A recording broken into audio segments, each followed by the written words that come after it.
Baik, bismillahirrahmanirrahim. Salam dan bahagia.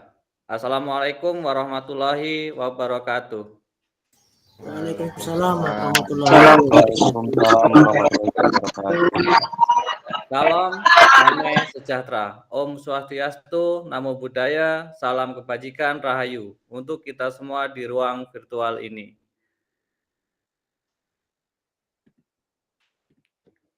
Oke, kesepakatan bersama menyalakan kamera di yang sedang santai bisa menyalakan kameranya, mematikan mikrofon, hadir seutuhnya, menghargai waktu bersama, memaksimalkan fitur chat, klik raise hand sebelum bertanya, gangguan teknis adalah hal wajar. Oke kakak-kakak, bisa diketahui bahwasanya hadir seutuhnya ini dalam rekaman tercatat kak ya. Misal Kak Saipul masuk nih, nanti keluar. Nah, jadi di sistem juga keluar, ada rekamannya. Nanti masuk lagi, jadi waktunya diakumulasi seperti itu kak. Oke, sebelum kita lanjut ke pembahasan, kita berdoa terlebih dahulu untuk kelancaran kita belajar, supaya kita dapat mengambil ilmunya bersama. Oke, saya persilakan satu orang untuk pimpin doa. Silakan Kak.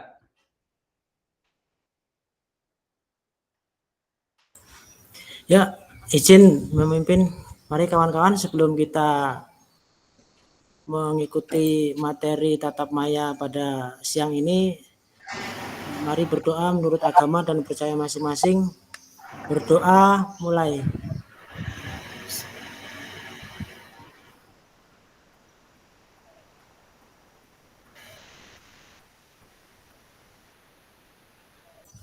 Berdoa selesai. Terima kasih Kak Arif. Baik kakak-kakak semua, kita pindah slide.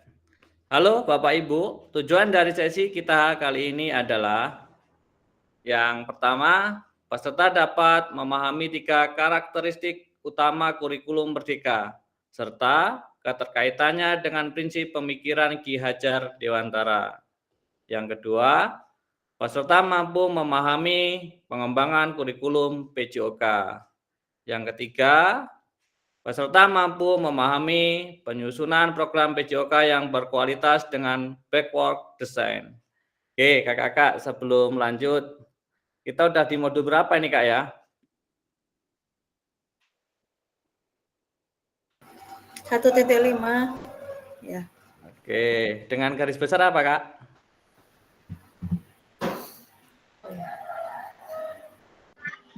Ada yang bisa bantu silakan. Udah baca ya modulnya? Pengembangan kurikulum PJOK. Siap Kak Arif apa Kak Arif? Pengembangan kurikulum PJOK. Ya, pengembangan kurikulum khususnya di PJOK. Oke, terima kasih. Kita lanjut slide. Agenda kita sesi ini backward design. Yang kedua, pengembangan kurikulum PJOK. Yang ketiga, pemikiran Ki Hajar Dewantara dan kurikulum Merdeka. Oke. Aktivitas pertama, backward design dalam pengembangan kurikulum PJOK. Oke, kakak-kakak, backward design udah pada mengerti ya? Nggak asing lagi ya?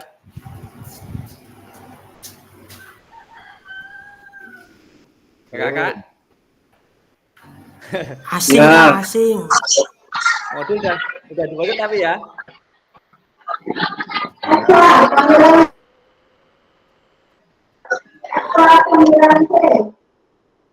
Oke Kak, yang pertama backward design. Back itu kan belakang, work kan kerja. Jadi merencanakan pembelajaran dari yang paling belakang terlebih dahulu ataupun ujungnya. Oke. Di slide ini, menurut Bapak Ibu dari skala 1 sampai 10, kira-kira seberapa dalam pemahaman Bapak Ibu tentang kurikulum PJOK? Oke, silakan sambil refleksi diri Kak dari pertanyaan ini. Bisa menilai diri sendiri.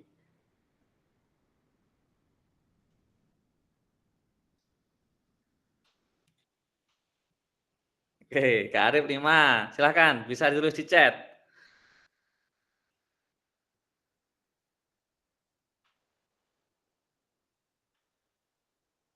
Oke, Kak Arif, kenapa nulis 5? Izin Kak semuanya. Jadi selama ini, selama menjadi guru PJOK ini ngerti kurikulum baru ngerti.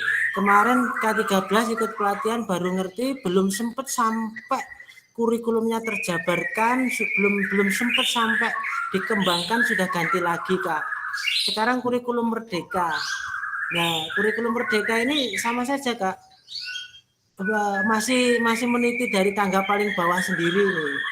Jadi selama menjadi guru PJOK ini pemahaman tentang kurikulum PJOK ya setengah-setengah. Setelah itu aplikasinya juga belum sepenuhnya terjadi. Contohnya perangkat kita Kak, dari awal sampai dari dulu jadi guru PJOK sampai sekarang masih ngambang aja Pak. Yang ada cuma copy paste aja, belum sempat sampai merancang atau merumuskan yang betul-betul dari nol dirumuskan. Kalau zaman dulu kita belum ada laptop itu, kita menulis tangan itu merumuskan seperti itu belum pernah terlaksana Kak. Jadi tinggal copy paste yang ada sampai sekarang Kak.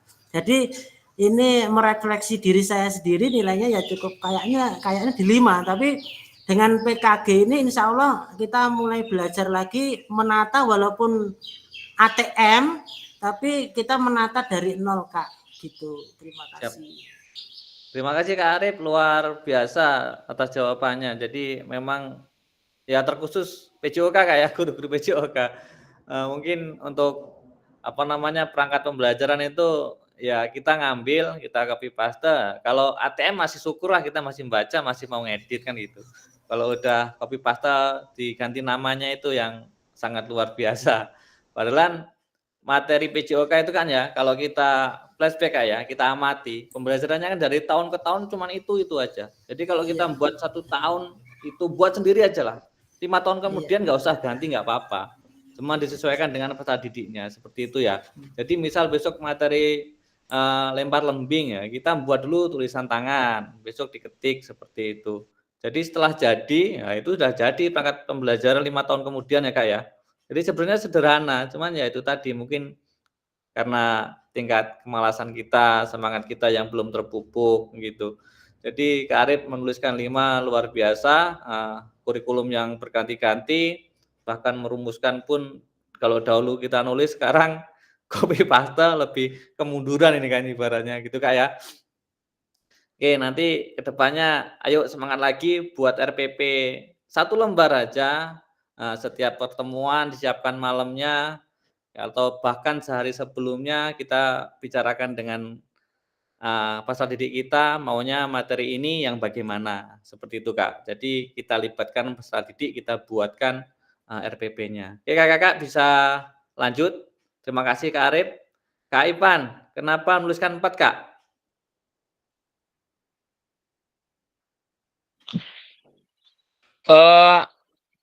Nggak jauh beda sama Pak Arif, Kak Babang ya. Heeh. Kalau dulu K13 itu kan kita khususnya saya sendiri, saya di sekolah saya itu sempat kita itu mengadakan pelatihan segala macam lah untuk K13. Kemudian benar kata sampean tadi, kalau kita buat sekali jalan itu mungkin bisa untuk setahun lah karena materinya itu aja. Cuman untuk kurikulum merdeka ini yang dia sifatnya merdeka ya bahasanya, bebas lah, merdeka.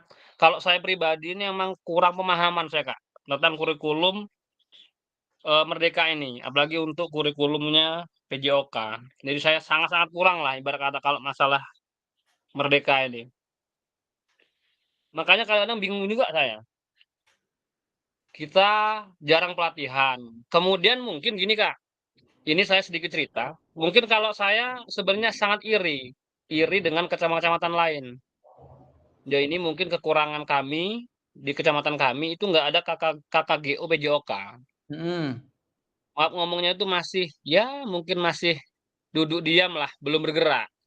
Apalagi jalan kan, belum itu seperti itu. Makanya saya kalau ada kawan-kawan kayak Mas Agung buat story di WA itu KKGO segala macam. Nah, mungkin bagi kita PJOK ini kan dari situlah kita bisa menambah pengetahuan kita, ya kan? Meng-upgrade pengetahuan tentang ya mungkin pembelajaran, perangkat, segala macam.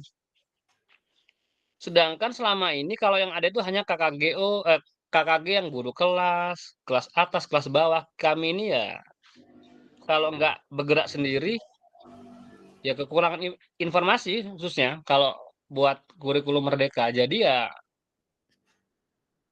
hanya nggak seberapa mendalami, hanya nyerempet aja lah intinya.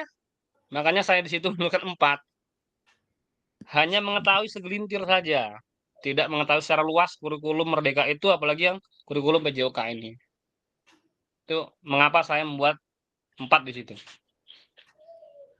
Oke, terima kasih Kak Ivan, luar biasa pengalamannya. Oke Kak Ivan, setelah ikut PKG ini, teman-teman yang dari wilayah Kakak Kecamatan Masuci, siapa aja nih Kak?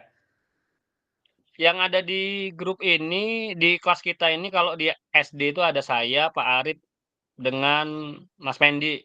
Cuman kalau yang dari SMA itu ada Kak Ipul, Saiful Anwar juga dari kita. Cuman kan dia beda Ya, di sekolah, GMP. jenjang SMA, ya.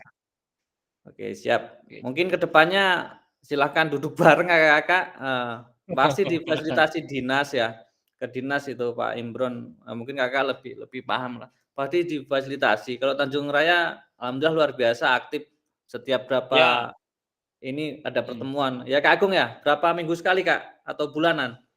Kita pertemuan setiap bulan sekali, Kak. Jadi kita dalam awal itu kita buat agenda. Di bulan ini kita agendanya apa, nanti bulan depan kita agendanya apa. Jadi setiap bulan itu punya agenda masing-masing seperti itu. Jadi kontinu Kak ya? Ya, Tempatnya berpindah-pindah?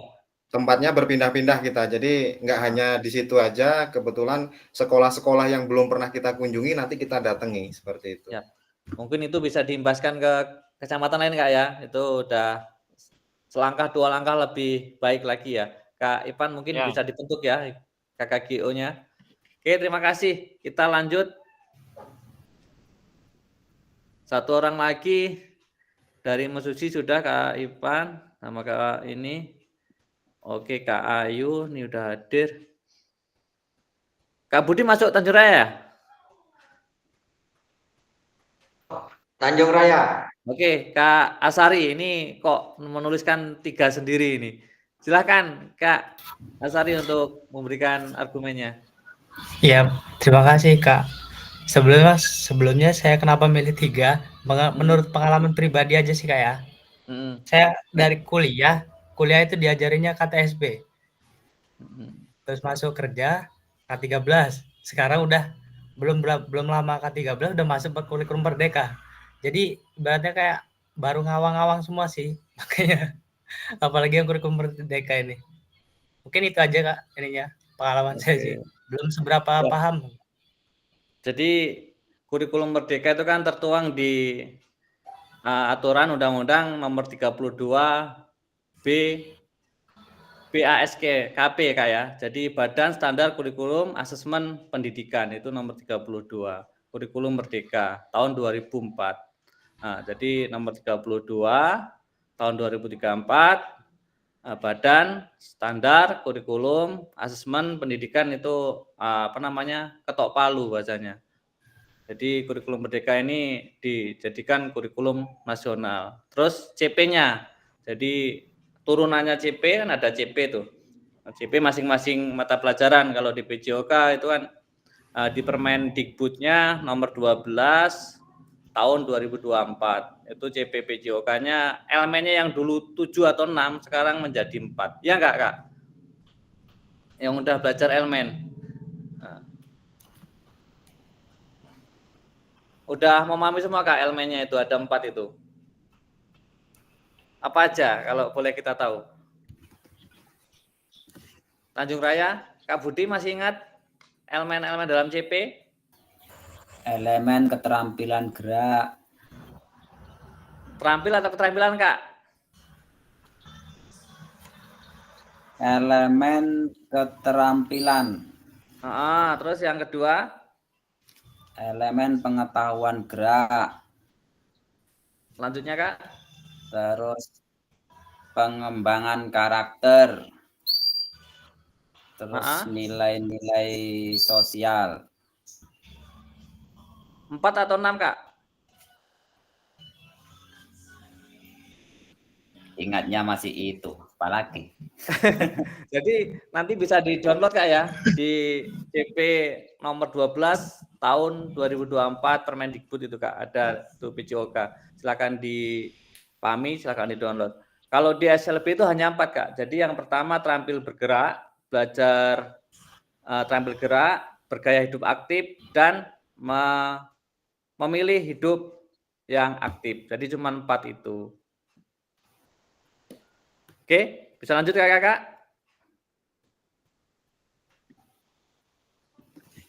Oke, ini apa tujuan dari adanya pembelajaran PJOK di sekolah? Oke, silahkan menjawab di kolom chat. Oke, silahkan Kak, bisa berargumen. Apa tujuan dari adanya pembelajaran PJOK di sekolah? Kak, izin minta bantuannya yang belum masuk, Kak Winda Teta sama Kak Wiwin. Silahkan di Jepri Kak.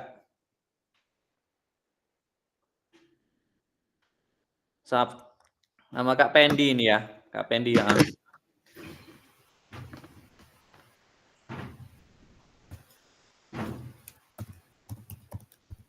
Bu Ayu, monitor. Ya Kak, Apa sakit, apa sehat? alhamdulillah sehat. Baru pulang dari sekolah makanya masuk langsung, udah mulai Zoom. Alhamdulillah. Ya sambil makan nggak apa-apa Kak Ayu ya. Oke siap, iya belum sarapan ini Kak. Jangan Ya. lupa ya, Bu Wiwin di WA atau di telepon Oke siap. sama Siap. Bu Winda itu. Terima kasih Bu. Ya Kak. Oke Kak, silakan jawaban singkatnya. Apa tujuan dari adanya pembelajaran PJOK di sekolah?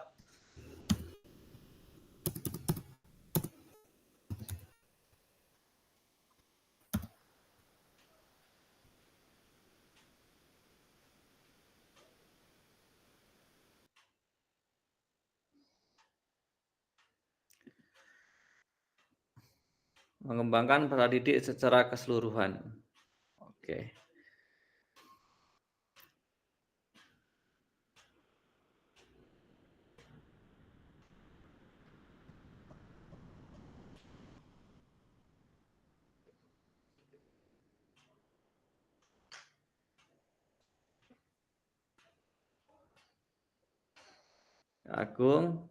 Kak Agung, untuk mengembangkan anak secara keseluruhan, baik fisik, mental, sosial, emosional, dan intelektual. Oke.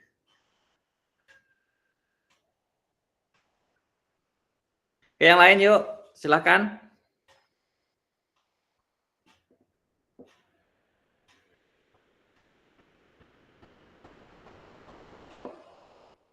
Nah, nih Kak Budi nih.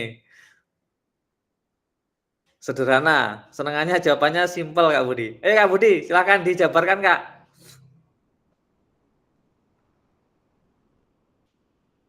Oke, siap. Jadi gini, kalau menurut saya ini apa tujuan dan pelajaran PJOK sebenarnya tujuannya ini banyak. Cuma kalau menurut saya pribadi ini PJOK ini cenderung ke jasmani.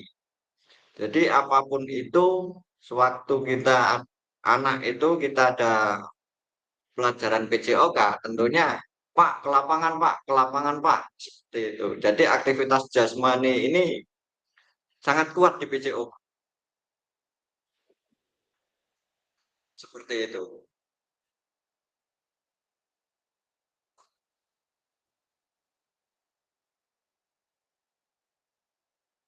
Suaranya hilang suaranya. Sinyal error. Anak SMP pulang sekolah motornya kenceng-kenceng Kak. Jadi tadi tak matiin, mohon maaf. Oh. Terima kasih Kak Budi. Memang peserta didik kita ini kalau pembelajaran PJOK itu pasti olahraga Pak, gitu ya? Iya, benar. Jadi mindset-nya peserta didik kita itu PJOK ya hanya olahraga. Padahal di situ tadi udah dituliskan Kak Arif, Kak Agung, jadi ada kognitif, efektif, dan psikomotor, itu 3 elemen tersebut. Tuh. Jadi jangkauannya PJOK itu sangat luas, dari aktivitas, dari sikapnya, dari pengetahuannya. Ya enggak, Kak? Jadi tanggung jawab kita harus memberikan pemahaman peserta didik kita. Kita bukan sekedar main bola, bukan sekedar main voli, tapi kita harus mengetahui bagaimana menghargai. Ya Kak? Bisa dipahami Kak ya? Siap. Kayak kemarin yang kita lihat di video itu, satu bola dilempar main bola, kita santai aja ambil ngopi. Oke, terima kasih Kak Budi. Kita lanjut ke ini Kak yang agak unik-unik ini Kak Muhammad Rudi Saputra, mengenalkan edukasi pentingnya kebugaran kesehatan jasmani. Oke Kak, bisa dijabarkan Kak? Kak Rudi, silakan Kak. Baik, mungkin secara garis besar sama dengan Kak Budi yang sampaikan tadi. Tujuannya pembelajaran PJOK dari sekolah mungkin luas dan banyak.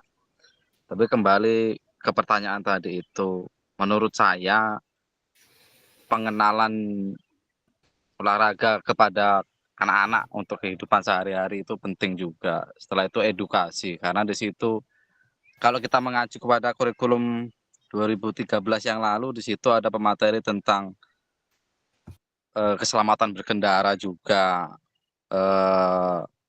apalagi gimana itu ya, dunia seksual lah, itu bukan dunia yang tabu lagi buat anak-anak, itu artinya harus diedukasi itu. Jadi pentingnya olahraga ya mungkin taunya anak-anak dari SD itu mungkin hanya olahraga itu permainan fisik gitu loh. Jadi untuk lebih ke tingkat SMP-nya mungkin lebih diajarkan lagi untuk karena sudah dewasa beranjak remaja, artinya ya materi yang lebih dalam lagi. Mungkin seperti itu Kak yang saya maksud ini. Siap, terima kasih Pak Rudi. Ya memang sepemahaman kita dari dulu ataupun peserta didik kita ya PJOK itu olahraga di lapangan. Jadi kalau kita di kelas ya nggak belajar bahasanya mereka, ya nggak Kak? Jadi Ya, itu udah menjadi mindset mungkin ya. Oke, terima kasih Kak Rudi. Kak Saiful menuliskan tujuan pembelajaran PJOK di sekolah mengembangkan peserta didik secara keseluruhan baik fisik, mental, sosial, spiritual, dan intelektual. Oke, ini lengkap. Terus Kak Warsino untuk mengembangkan potensi peserta didik dalam kegiatan olahraga dan fisik. Oke. Kak Ayu untuk mengembangkan minat bakat siswa. Oke, minat bakat. Terus Kak Devita meningkatkan kebugaran jasmani. Oke, ini jasmani. Oke, Kak Devita, bisa dijabarkan?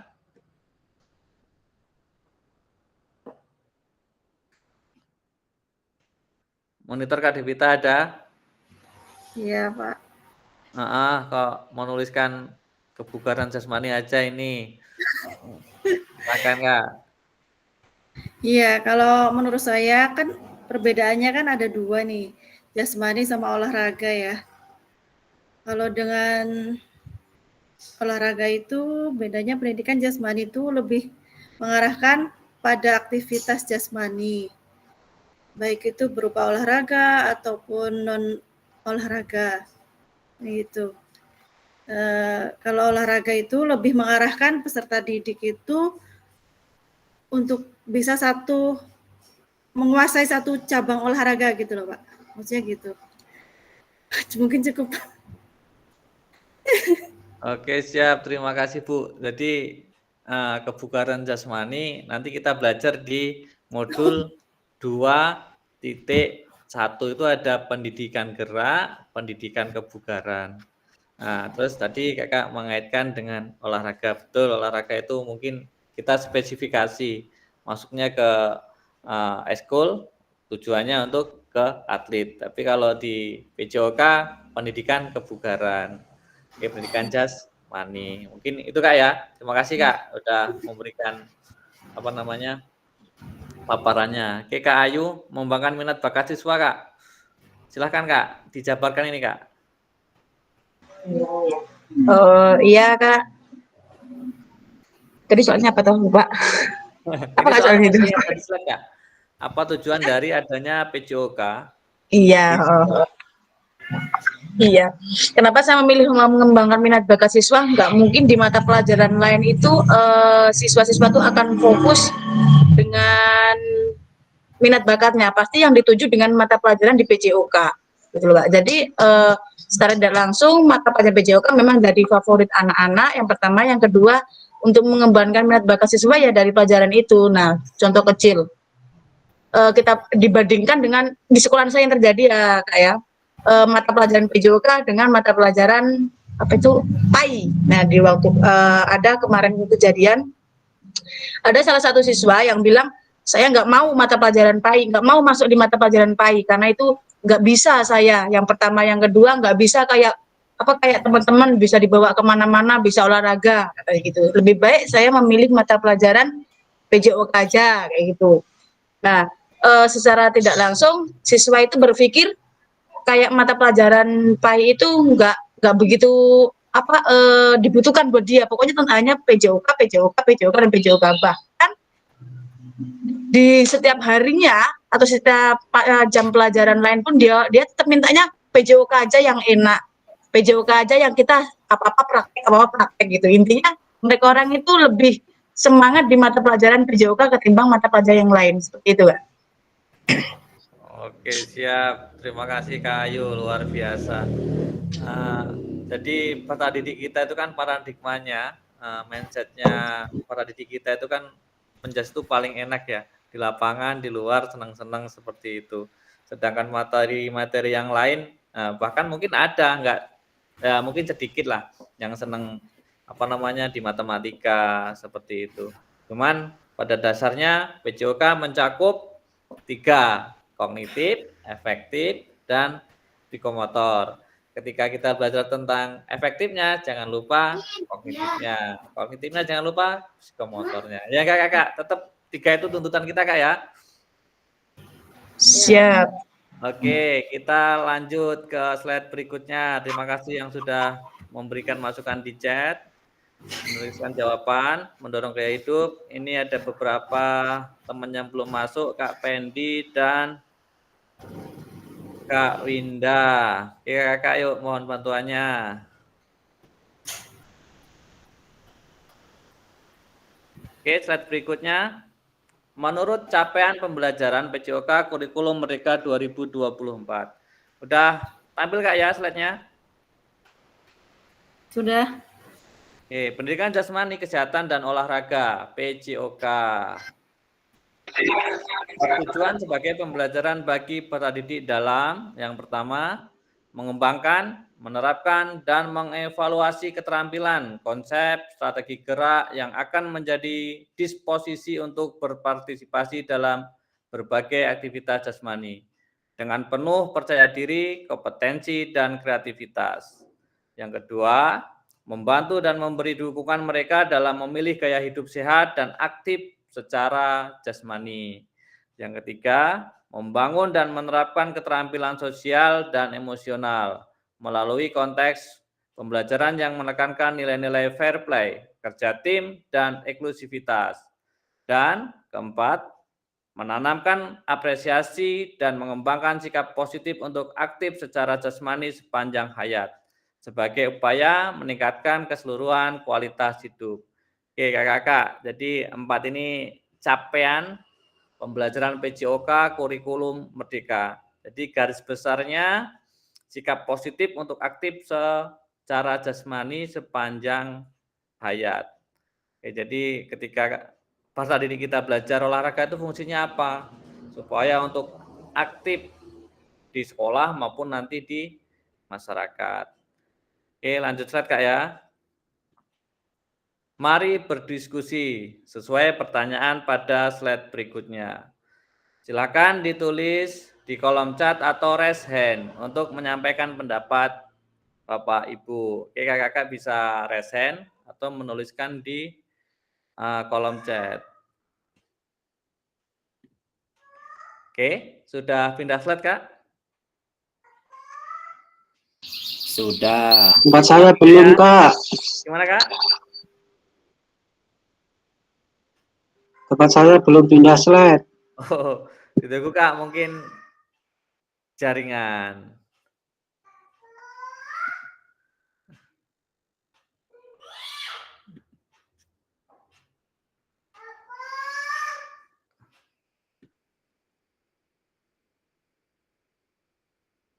Silakan dipahami, nanti bisa ditulis di chat atau resen. Masing-masing peserta 1 menit.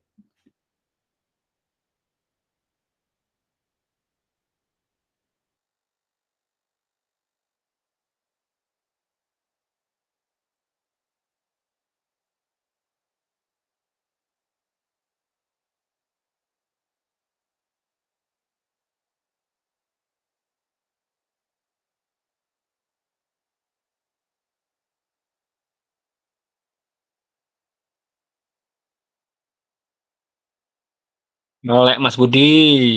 Kerip-kerip ngantuk, po. Pertanyaannya apa, Kak Fasil? Tempat saya ininya nggak pindah-pindah. Slide-nya nggak pindah-pindah. Masih pertanyaan tadi, Kak.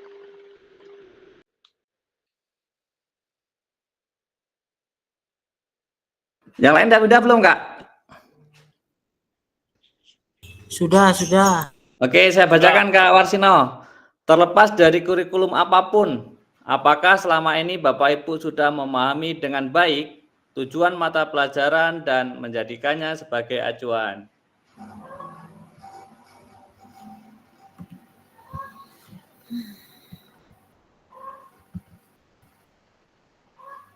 Oke, Kak Budi, silahkan.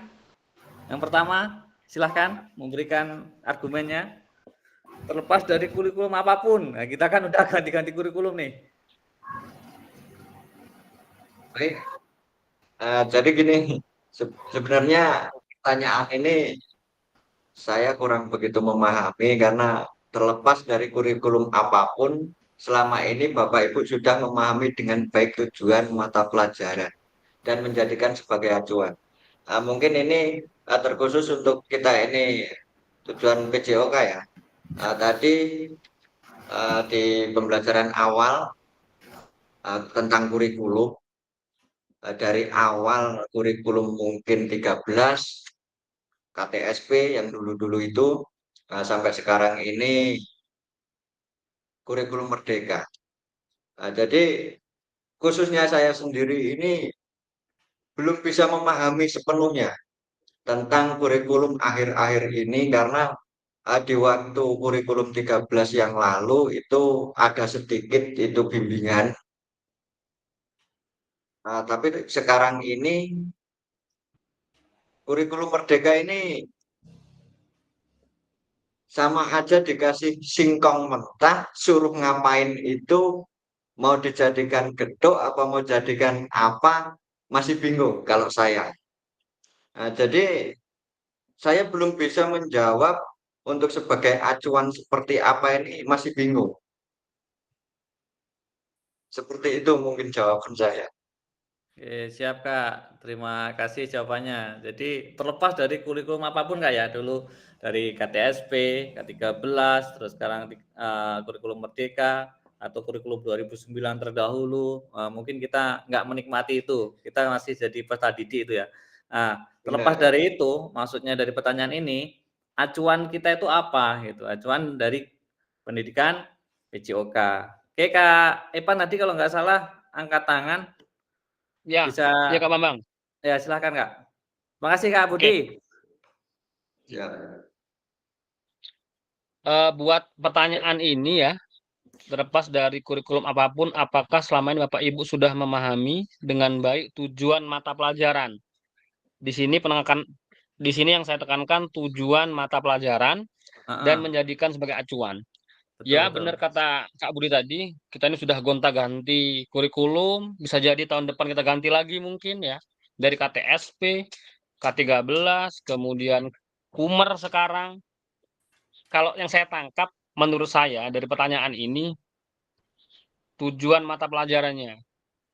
Kalau saya sih entah itu KTSP, entah itu K13, entah itu Kumer, kalau saya pribadi tergantung materi apa yang akan saya sampaikan.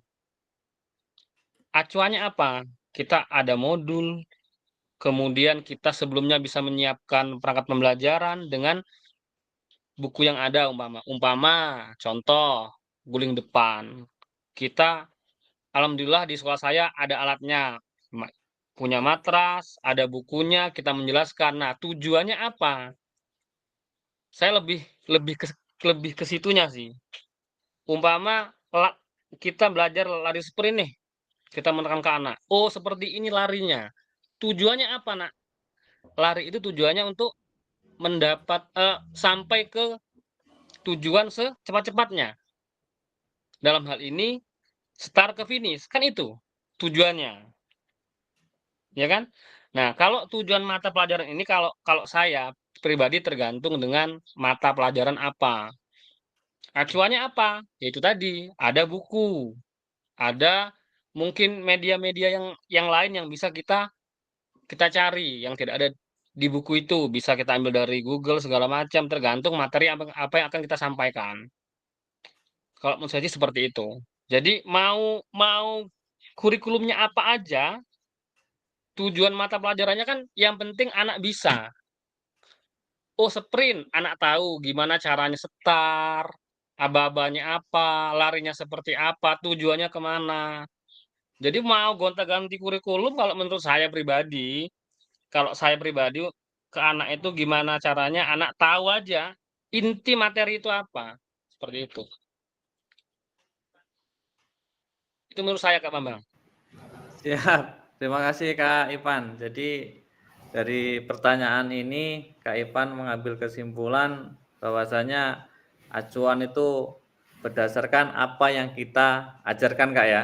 Jadi misalkan tadi lari, ya modulnya acuannya bisa cari modul ataupun referensi lain.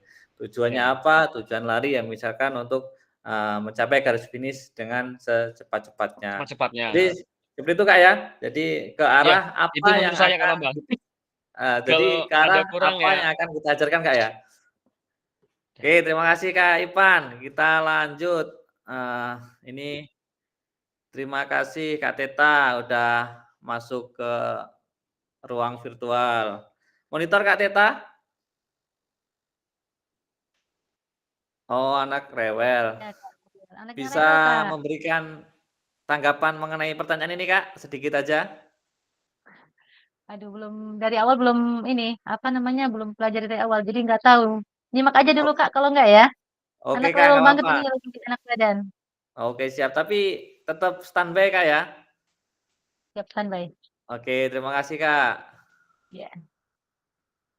Oke, sambil saya bacakan. Kak Rudi belum keseluruhan, Kak Warsino belum maksimal, Kak Agung belum sepenuhnya memahami dengan baik tujuan mata pelajaran. Kak Arif, yang saya pahami belum begitu baik karena dalam implementasinya saya hanya sering menitik beratkan pada elemen psikomotor, jadi kognitif sering tertinggal. Ini kognitif efektifnya juga tertinggal Kak ya, Kak Arif ya. Iya Kak. Oke siap, terima kasih Kak Arif. Kita tak bacain dulu nanti bisa memberikan argumennya. Kak Ayu belum memahami penuh karena masih bingung dengan pergantian kurikulum. Terkadang susah membedakan kurikulum K13 atau kurikulum Merdeka. Kak Siti Winarsih belum memahami. Kak Asari belum memahami sepenuhnya dengan baik. Oke, ini ada beberapa teman yang belum menuliskan.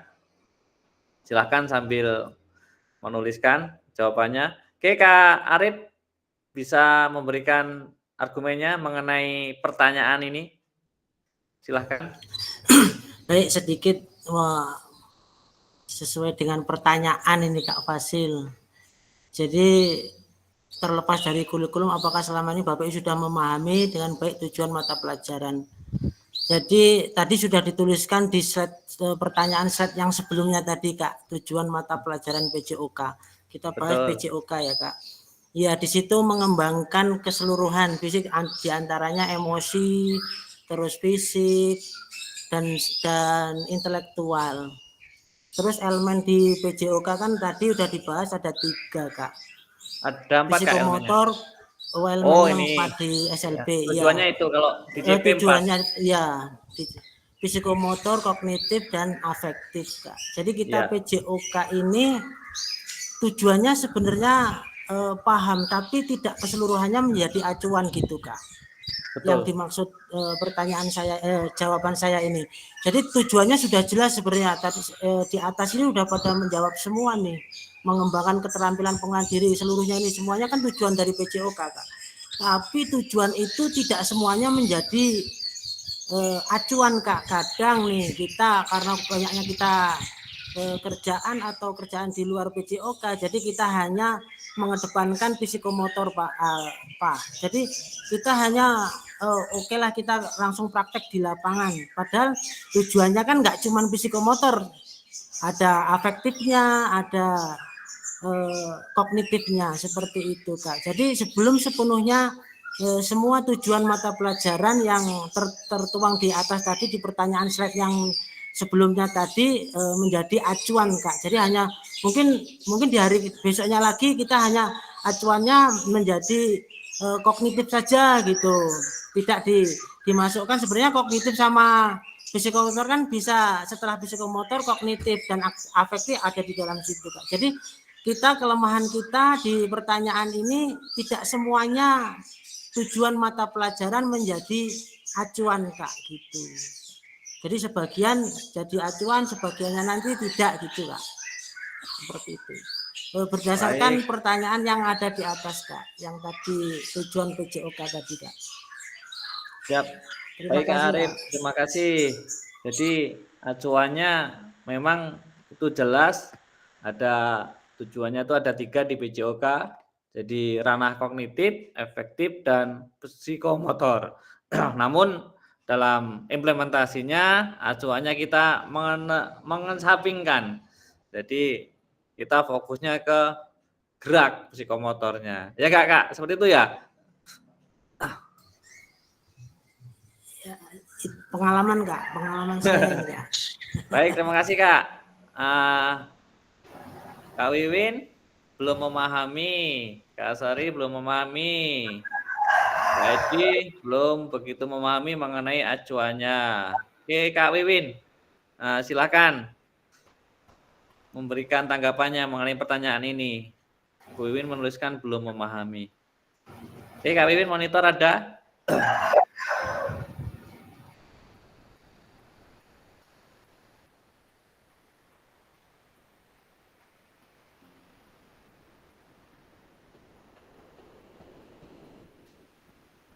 Oke, kita lanjut di ini ada nih. Halo Pak, lagi ada masalah sedikit. Oke, berarti lewat dulu ya. Ya Pak, lewat nanti Pak, lewat dulu Pak. Siap. Oke, di peran selanjutnya. Sudah kelihatan Kak? Sudah. Dalam konteks kurikulum merdeka, apa tujuan-tujuan ini bisa dicapai? Bisa resen atau tulis di chat. Kak Warsino monitor. Sudah kelihatan? Kak, ini terlepas dari belum Kak. Belum, sinyalnya dari tadi ini terganggu terus ini Kak Fasil. Biasanya lancar. Lagi di rumah atau di sekolahan Kak? Oke, ini berarti di sekolahan Kak. Slide ini belum tampil Kak ya? Dalam konteks kurikulum merdeka, apakah tujuan-tujuan ini bisa dicapai? Oke, Kak Arif. Belum bisa. Kak. Oke, silakan. Yuk, 1 menit.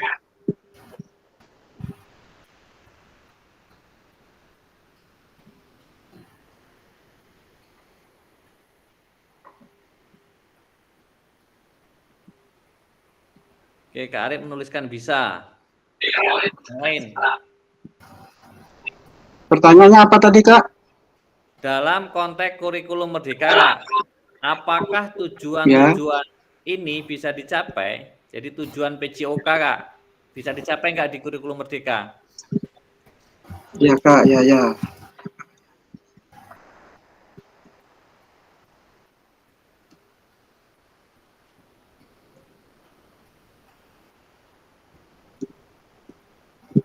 Bisa.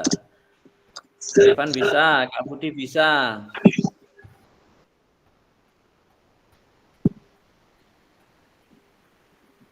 Kak Edi bisa, Kak Saiful bisa. Oke, Kak Saiful, silahkan menanggapi, Kak. Kenapa bisa, Kak? Oke, maaf nih lagi di perjalanan. Siap, sambil. Menurut saya itu bisa, karena pada dasarnya kurikulum merdeka pun sama. Kurikulum merdeka justru memberikan banyak pilihan belajar anak. Kita hanya sebagai fasilitator.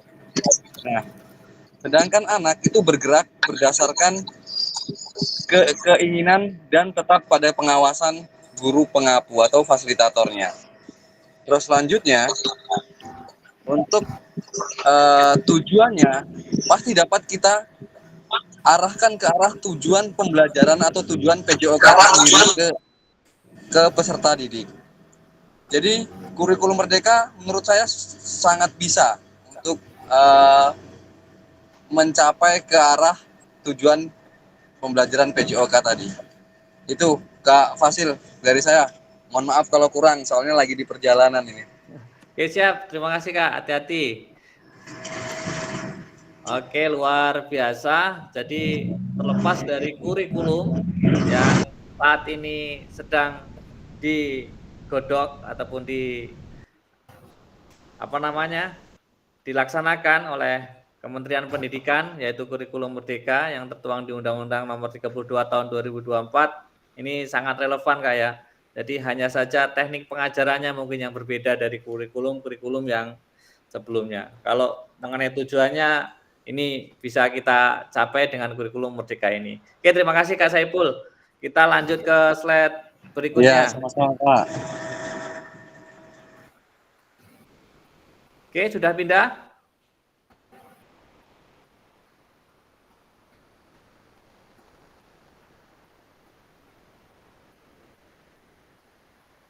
Sudah. Oke, pertanyaannya. Memahami tujuan umum penting sebagai acuan untuk memahami muara akhir pembelajaran. Untuk mencapai tujuan umum ini, pemerintah sudah menurunkan ke dalam CP dan mempersilahkan guru atau satuan pendidikan untuk menurunkan lagi ke dalam TP. Oke, kakak-kakak. Jadi dalam kurikulum merdeka itu kan ada kurikulum dengan garis besar dengan sistematika yang sudah diberikan kementerian. Sekolah bisa membuat berdasarkan apa yang ada di lingkungan sekolah, potensi daerah ataupun potensi peserta didiknya. Nah, pemerintah selanjutnya membuat CP, capaian pembelajaran. Kalau dahulu apa, Kak? CP itu apa? KI. Apa, Kak? KI. Kompetensi. Oke, kompetensi inti, KIKD. Nah, KD. TP. TP itu apa, Kak? KD. Ya, oke, jadi ke tujuan pembelajaran. CP-nya sudah ada dari kementerian, cuman kita bisa menurunkan sesuai apa yang ada di sekolah kita, misalkan berdasarkan aset tadi, kita analisis dulu. Nah, terus potensi peserta didik ataupun perkembangan di daerah kita, olahraga apa nih yang esensial gitu. Jadi pemerintah tidak memberikan aturan yang baku, ini harus seperti ini, dari aturan pusat ke daerah ke desa harus ini, enggak. Jadi kita bisa membuat CP berdasarkan lingkungan sekolah kita. Oke kakak, bisa dipahami kak ya? Jadi CP, TP, ATP, terus ke rencana pembelajaran. Oke kakak, bisa dipahami? Bisa lanjut?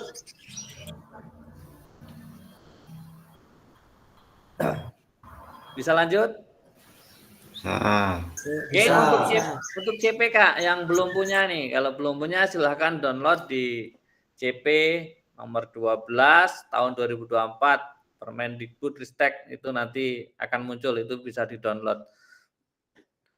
Yang jangan lupa yang kita ambil khusus CP PJOK, jangan di mata pelajaran yang lain, kita fokus ke situ aja.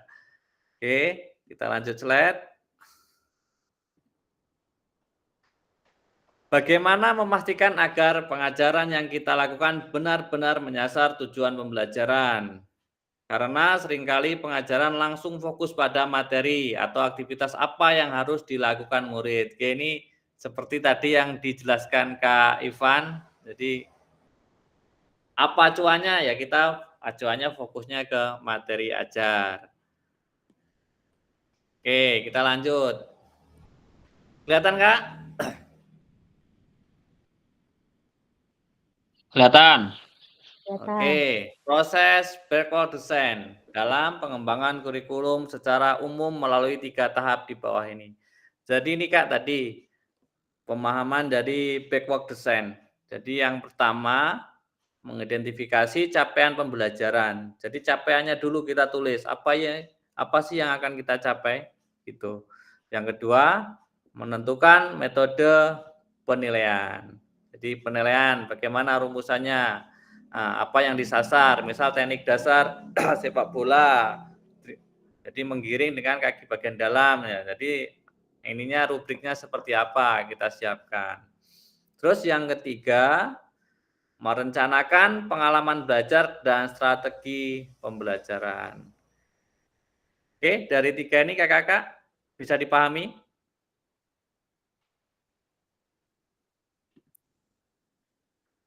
Oke kakak-kakak, backward design jadi mencakup 3 ini Kak ya. Jadi yang pertama kita mengidentifikasi capaian pembelajaran.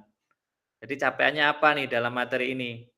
Yang kedua menentukan metode penelitian termasuk rubrik penilaian. Terus yang ketiga ini strategi pembelajaran Kak.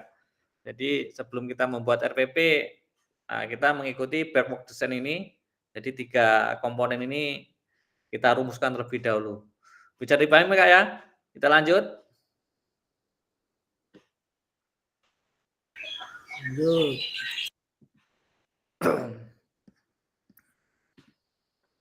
Pesan kunci. Backward design merupakan proses sistematis yang memastikan kesesuaian kurikulum dengan capaian pembelajaran yang diinginkan. Backward design juga pada akhirnya membantu guru menyelaraskan antara tujuan, langkah pembelajaran, dan penilaiannya. Oke, lanjut. Aktivitas 2. Penyusunan program PJOK.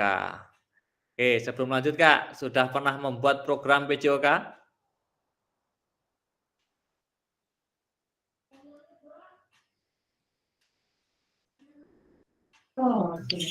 Fasil. Oke kakak-kakak, sebelum lanjut, sudah pernah membuat ataupun menyusun program PJOK?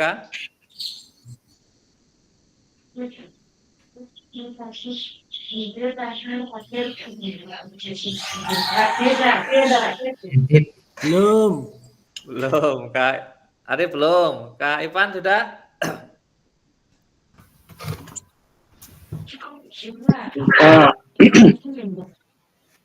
Kak Warsino sudah pernah buat ataupun menyusun program PJOK di sekolah?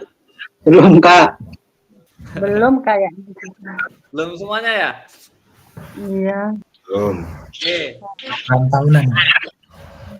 Kalau Kak Arif pasti sudah pernah membuat program latihan atletik. Nah, sama halnya seperti itu dalam PJOK. Kita membuat program PJOK.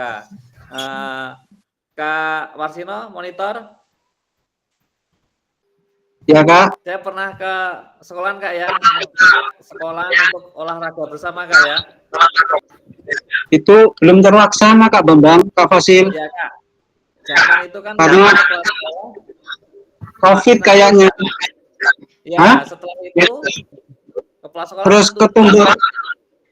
Ya, COVID Kak ya. tapi itu iya COVID itu Kak. Itu belum terlaksana itu Kak Bambang. Siap. Karena terus ketutur sama COVID. Kalau ini kayaknya bisa kan Kak? Nah, jadi itu termasuk salah satu program PJOK saya Kak di dalam sekolah. Jadi saya membuat program olahraga bersama sekolah-sekolah yang ada di lingkungan sekolah saya. Nah, yang nggak berjalan itu di tempatnya Bu Ayu karena kepala sekolah waktu itu belum memberikan izin dengan alasan peserta didik bagaimana cara mengambilnya, berangkatnya seperti itu. Nah, kalau Kak Warsino sudah memberikan izin dengan kepala sekolah, namun pas COVID itu. Jadi Ya, yang terlaksana hanya SMK sama SD yang di 8 kalau nggak salah yang atas SLB itu Kak. Jadi tujuannya banyak Kak, olahraga bersama dengan sekolah yang ada lingkungan. Pasti satu kenal, dua mereka ada event, yang ketiga ada kedekatan sosial dengan peserta didik yang lain. Bahkan kalau di SLB kan peserta didik tidak jarang SMP itu tahu apa sih tunagrahita, pasti nggak tahu. Apa sih Down syndrome, pasti nggak tahu. Nah, setelah kegiatan itu tujuan saya pasti mereka memanusiakan manusia. Dia memberikan pelayanan, dia memberikan pengetahuan, dia belajar bareng. Seperti itu Kak tujuannya. Jadi itu salah satu program PJOK Kak ya. Bisa dipahami Kak ya? Ya Kak. Jadi kedepannya ayo teman-teman guru PJOK kita buat program bukan untuk sekolah kita sendiri, tapi mencakup sekolah-sekolah yang ada di lingkungan sekolah kita supaya terjalin kerjasama, kolaborasi antar sekolah yang luar biasa.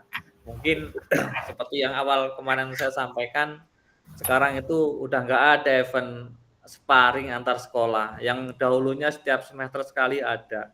Itu sangat miris. Bahkan sekolah sekarang kan ada anggaran, masa nggak bisa terlaksana hal seperti itu.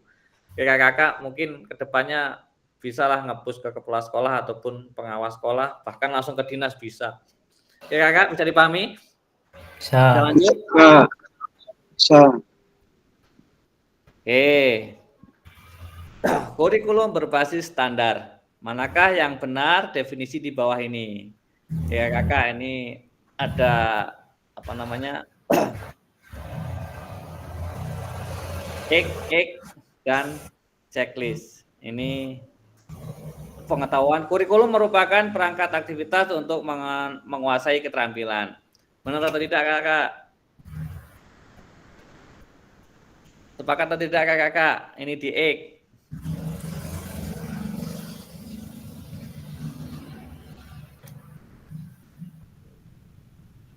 Halo, terdengar suara?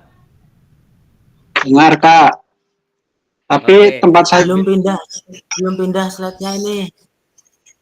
ini nggak pindah-pindah Kak. Iya. Kayaknya. Kasih saya.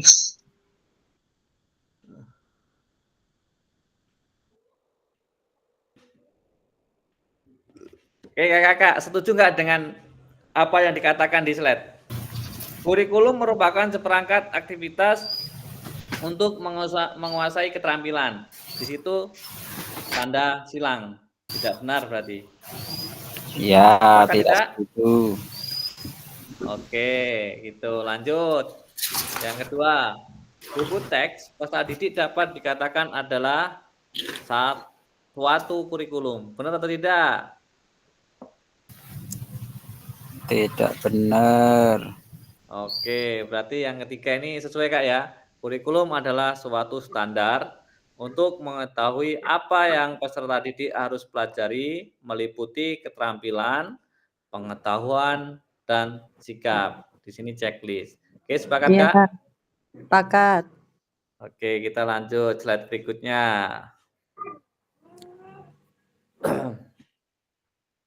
Komponen kurikulum pada Satuan Pendidikan Pelaksanaan Kurikulum Merdeka. Yang pertama, struktur kurikulum. Oke Kakak-kakak, kurikulum Merdeka perlu kita ketahui Cara sistematikanya ini udah ada dari kementerian, cuman pengembangannya diserahkan ke satuan pendidikan.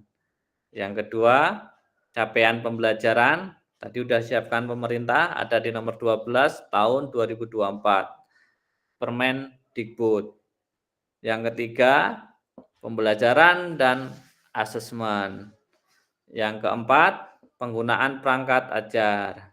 Yang kelima, kurikulum satuan pendidikan. Oke, jadi setiap sekolah itu diberikan kebebasan untuk membuat kurikulum sendiri. Cuman secara sistematika sudah ada susunannya.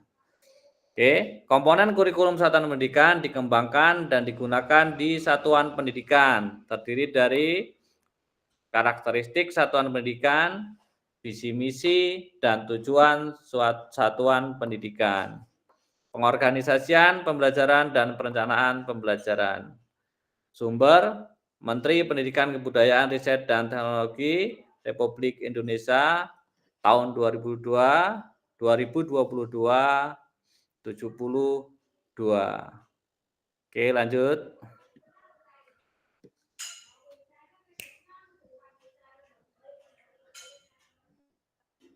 Mengapa kurikulum operasional berbeda antar satuan pendidikan?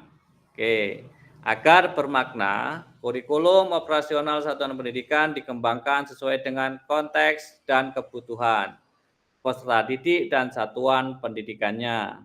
Ini bisa menjadi kabar gembira, Bapak dan Ibu dapat menyusun program yang relevan dengan kultur gerak di mana peserta didik tinggal.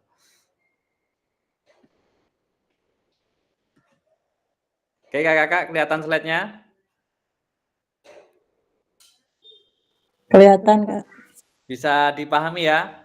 Jadi kurikulum operasional itu dibebaskan oleh kementerian.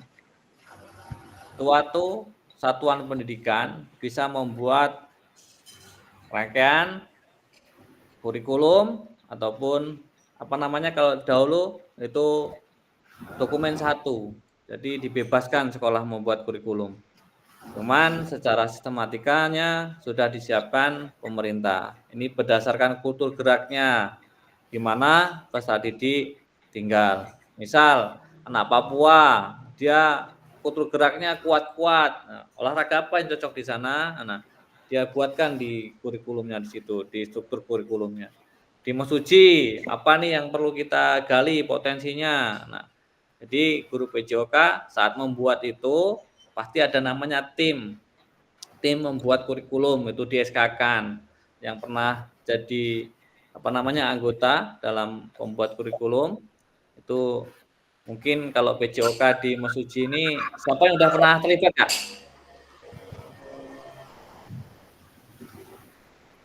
Belum. Untuk kurikulum, Kak. Kak Agung udah pernah? Belum pernah. Oh, belum pernah. Ada yang pernah, Kak? Nah, mungkin kepala sekolahnya ini ajas kolaborasinya belum dilaksanakan, Kak ya. Jadi ke depan itu ya guru mapel, guru kelas itu diwajibkan kolaborasi di situ membuat programnya. Oke, Kakak, kita lanjut ke slide berikutnya.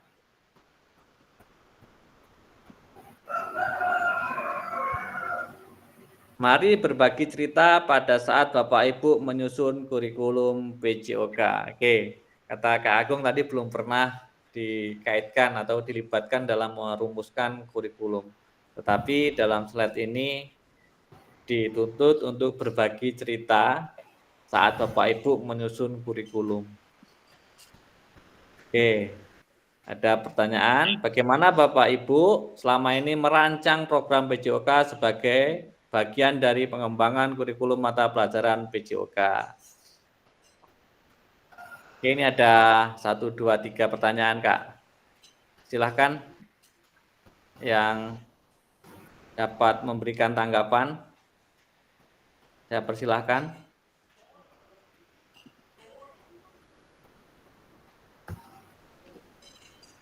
Oke, Kakak, yang sudah pernah, bagaimana Bapak Ibu selama ini merancang program PJOK?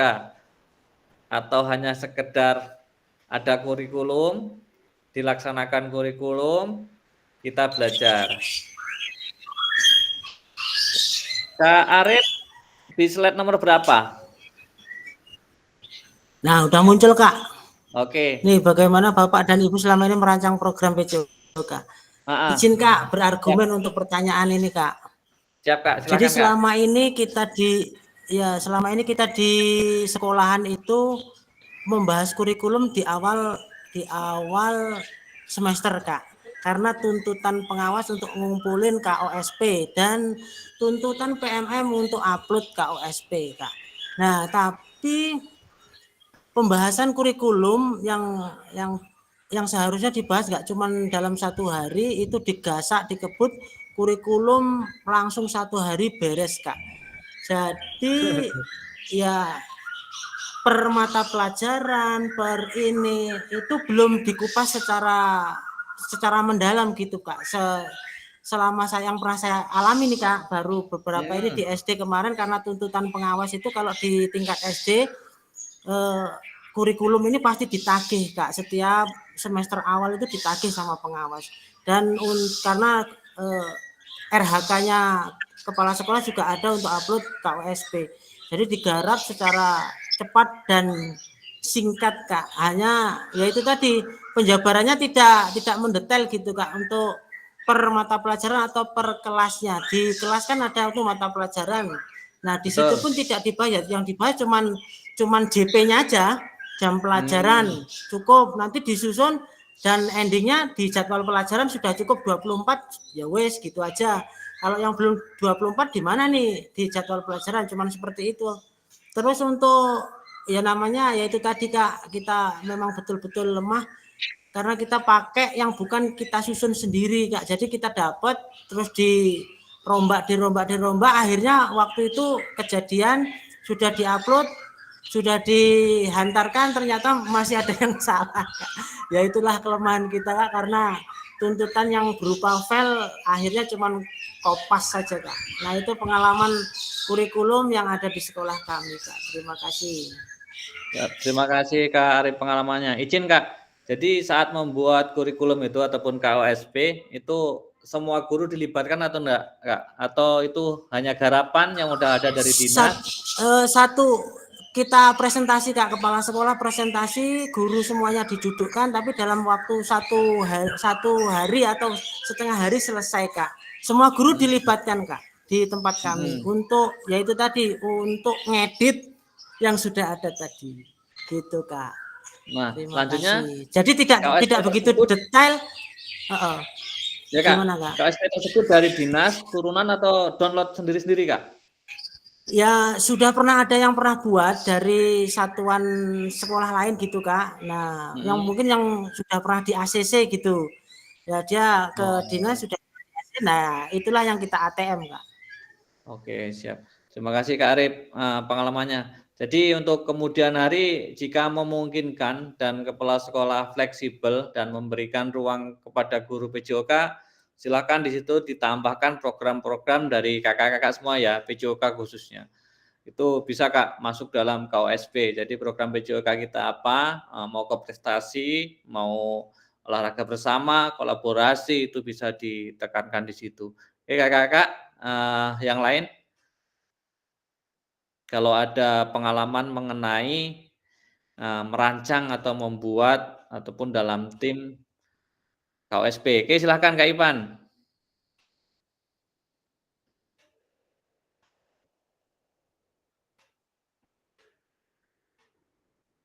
Kak Ivan, mic-nya belum terbuka.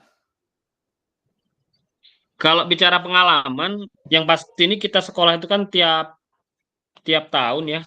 Kita buat, kalau dulu KOSP, kalau sekarang ini kalau nggak salah berubah jadi KSP, sepengetahuan saya. KOSP, Kak? Ya, kalau dulu kan KOSP, sekarang jadi KSP nggak salah. Kurikulum Satuan Pendidikan. Ya, nggak jauh beda ya, Kak, ya? Iya, nggak jauh beda, Kak. Dokumen 1 kalau dulu. Ya, jadi dari penjelasan Pak Arif tadi, berhubung kita ini satu kecamatan, satu rumpun, gitu ya. Ya, satu pengawas mungkin bisa dibilang gitu. Jadi sistemnya kebut juga kita, Kak. Oh. Jadi kalau dia dijabarkan menggunakan PowerPoint, mungkin kita siapkan kepala sekolah menerangkan, iya, kita bareng-bareng. Cuman kelemahannya itu, sesuatu yang diciptakan instan, menurut saya ya kurang ada isinya lah, Kak. Oke, Apalagi oke. itu kan sifatnya kan sangat penting menurut saya, kurikulum satuan pendidikan loh, yang Ya, untuk kita pondasi kan itu, Kak. acuan, ya iya kan pondasi kita, acuan kita untuk apa namanya, kedepannya seperti apa pendidikan di sekolah kita kan, untuk Mhm. bidang ini, untuk pelajaran ini kan, untuk kelas ini udah ada semua di situ kan, ada visi misinya apa, kemudian di situ ada KKM-nya, jamnya kan semua ada di Betul. situ, di Betul. KSP itu kan. Nah, Iya, betul, sistem Kak. kebut inilah kadang-kadang yang bicara lagi kebutuhan dan kepentingan. Ya kan? Diuber-uber akhirnya itu jadi, tapi ya dengan 1 hari kejar tadi, benar kata Pak tadi, saya setuju kata Pak Arif. Dia dikejar sehari. Ya mungkin seperti itu, saya pun mengalami seperti itu. Tapi kalau masalah dilibatkannya ya sejauh ini kita emang dilibatkan. Nah, dengan yang seperti itulah kita ini masih bingung juga. Mau pegangan yang mana pondasi kita ini kan, mau seperti apa ke depannya. Kalau dia dari awal sudah dirancang sedemikian rupa, kemudian didiskusikan secara baik, saya rasa itu bisa buat pegangan kita. Nggak beda seperti kita mau mengajar. Kalau kita mengajar itu udah pegang perangkat pembelajaran, saya yakin nggak, pasti kita nyaman, nggak ada masalah ngajar itu kan. Kita besok mengajar udah ketahuan kita. Oh kita besok mengajar A, kita udah pegang nih, yang saya siapkan ini, bahan ajarnya ini, materinya ini, nanti seperti ini udah. Ya nggak beda seperti kurikulum juga. Cuman kalau kita kebut semalam ya seperti itulah Kak Bambang sepertinya. Jadi pengalaman saya ya tetap buat, tapi ya hanya seperti itu. Oke Kak Bambang. Siap, terima kasih Kak Ipan, pengalamannya. Jadi ini perwakilan dari Mesuji ya, Kecamatan Mesuji ya. Oke, mungkin kita bergeser ke Tanjung Raya Kak, yang KKG-nya luar biasa aktif nih Kak, udah pernah membuat program apa namanya, PJOK belum di mata pelajaran kakak-kakak semuanya, ataupun dimasukkan dalam KSP tadi. Oke Kak Agung, bisa memberikan pengalamannya? Ya, terima kasih Kak. Ini sedikit cerita di sekolah kami. Jadi kalau apa namanya di KOSP tadi, memang sekolah kami itu biasanya turunan. Maksudnya turunan itu dari tahun kemarin, kadang-kadang kita turunkan di tahun ini. Jadi seperti itu, sama di bagian kurikulum. Kebetulan sekolah kami itu sudah ada bagian kurikulum yang menangani itu. Jadi kadang-kadang ini diturunkan dari yang tahun kemarin, diturunkan untuk tahun ini. Jadi seperti itu. Kemudian kalau di teman-teman KKGO PJOK Tanjung Raya, penyusunan program itu biasanya kita buat dalam waktu 1 tahun. Misalkan kita bulan Juli kita pertemuan, kita agendakan, kemudian kita buat program. Untuk bulan Agustus ini program kita apa? Kebetulan yang sudah terlaksana Kak, jadi yang sudah terlaksana di KKGO Tanjung Raya itu, 1, kita pembuatan soal, kemudian kisi-kisi soal, kemudian insya Allah nanti bulan depan kita ada kegiatan tandingan antar sekolah. Jadi itu. Jadi mungkin di Kecamatan Tanjung Raya seperti itu. Tetapi di KOSP sekolah kadang-kadang kita ini jarang disinggung, khususnya sekolahan saya jarang disinggung kegiatan yang akan kita masukkan di KOSP. Jadi seperti itu. Mungkin itu aja Kak Fasil penjelasan atau apa ya, sedikit ceritalah dari saya. Terima kasih. Oke, siap Kak, terima kasih pengalamannya. Jadi di dalam KKGO Kak ya khususnya ya. Jadi kelompok kerja guru olahraga program tahunan itu yang sudah dibuat, pertama tadi kalau nggak salah membuat soal, ya Kak ya? Iya, ya. Terus membuat apa tadi Kak? Tadi setelah soal? Jadi sebelum soal kan kita pasti ada kisi-kisi dulu. Oh Jadi ya, kisi-kisi, kisi soal, membuat soal. kisi Terus yang soal, belum kemudian terlaksana olahraga antar sekolah ya? iya, olahraga antar Nah, sekolah. ini bagus Kak, pasti itu menujunya kan ke prestasi, kolaborasi, dan apa namanya sosial. Jadi peserta didik pasti nanti saling mengenal, saling tahu kelemahan dia. Olahraga itu Kak, kalau nggak ada event dia nggak akan tahu seberapa prestasi mereka, ya nggak? Iya. Oke, terus selanjutnya program ini ketika udah terbuat GMP Kak, ataupun KKGO, ini bisa dijadikan program di mata pelajaran kita Kak, di PJOK, khususnya di satuan sekolah kita. Kita masukkan di situ, misal di materi di mata pelajaran PJOK, ini programnya, ini KKM-nya, ini jumlah jamnya. Jadi seperti itu Kak, mungkin nanti lebih lengkap lagi, jadi rujukan lah. Jadi yuk kita semangat, ketika kita udah buat bareng-bareng KKGO, bisa dicantumkan di KSP ataupun kurikulum satuan pendidikan tadi. Oke Kakak, bisa dipahami Kak ya? Jadi pentingnya kita membuat program sebagai dasar, sebagai acuan untuk kita mencapai pembelajaran yang bermakna tadi untuk peserta didik. Oke, kita lanjut ke pertanyaan berikutnya.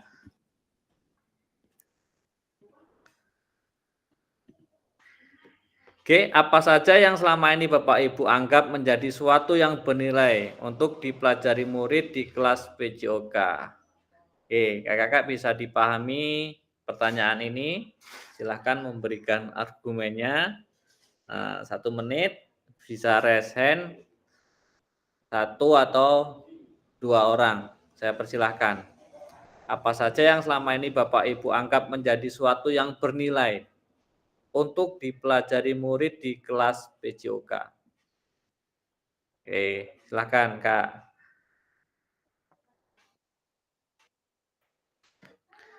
Oke, Kak Ivan tadi sudah. Saya berpindah ke Kak Warsino. Gak apa-apa Kak Ivan ya, nanti dulu Kak ya. Oke, lanjut. Oke, Kak Warsino silahkan Kak. Ya Kak, terima kasih. Di sini apa saja yang selama ini Bapak dan Ibu anggap menjadi suatu yang bernilai untuk dipelajari murid di kelas.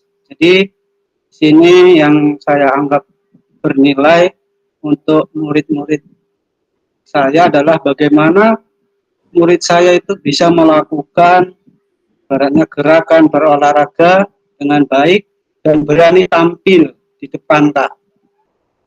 Jadi ada kemauan dan niat untuk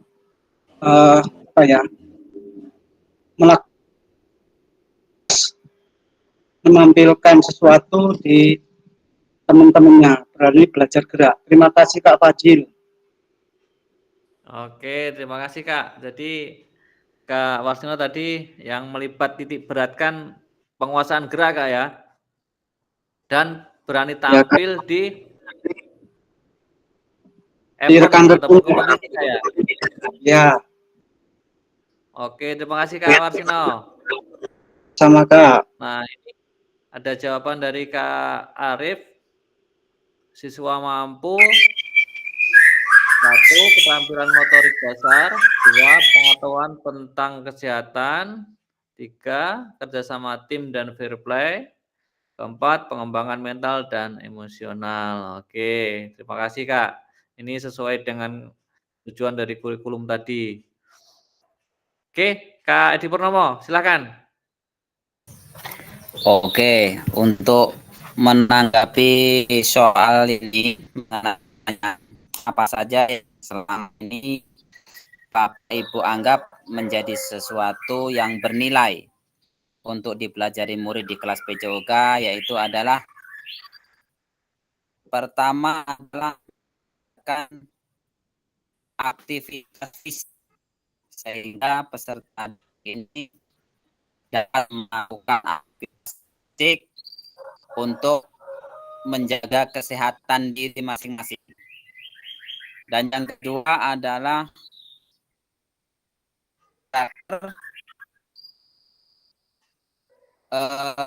sosial bersama teman yang berupa untuk berkolaborasi atau bekerja sama dalam kelompok-kelompok atau tim dalam melakukan kegiatan permainan, sehingga di antara siswa ini tidak ada kesenjangan, tidak ada merasa tidak diikut sertakan ataupun merasa ada penolakan begitu, Pak.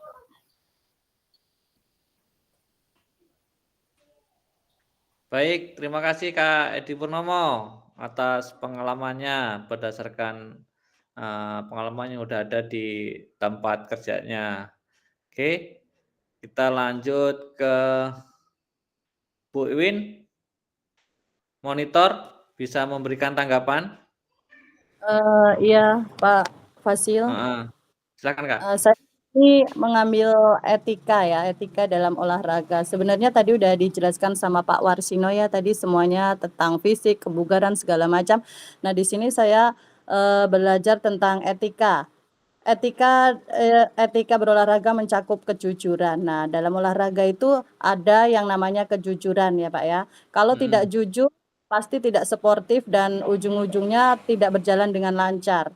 Terus menghormati lawan. Nah, saat pertandingan kita juga perlu menghormati yang namanya lawan ya, tidak mengundang emosi. Nah, itu salah satunya supaya permainan dapat berjalan dengan lancar, mengikuti aturan. Nah, kita juga harus mengikuti aturan, itu masuk ke dalam etika. Kemudian dalam setiap pemain, siswa itu diajak untuk jujur, Pak. Kalau seandainya tidak jujur terhadap skor, seandainya contoh begini, dalam permainan bola voli nih ya, kita net, tapi kita nggak ngaku kalau itu kita net ya Pak, itu sering banget terjadi. Nah, itu salah satu etika yang tidak diterapkan dengan baik, itu contohnya.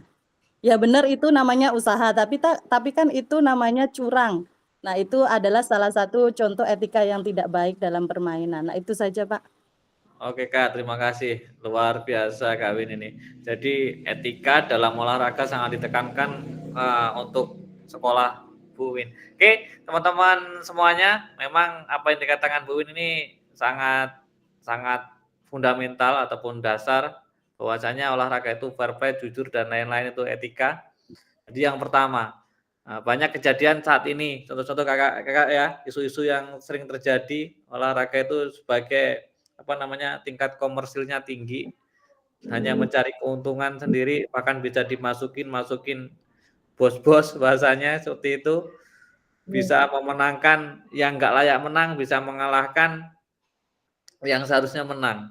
Nah, itu menjadi PR besar untuk kita semua kakak-kakak, itu masuk dalam isu olahraga. Tadi Bu Win mengatakan net, nah itu kalau ibaratnya wasit nggak tahu ya labas aja, itu pasti terjadi seperti itu. Ya kakak-kakak bisa dipahami Kak ya. Jadi selain kognitif, efektif, tidak terlupakan etika. Jadi kita rubah dulu paradigma kita. Mungkin sering sekali ini kita bawa atlet umur itu yang biasanya udah nggak masuk kita ubah-ubah supaya masuk, nah itu. Jadi yuk kita sebagai kaum olahraga ataupun penggiat olahraga kalau bisa kita benar-benar jujur, kita tekankan kejujuran itu.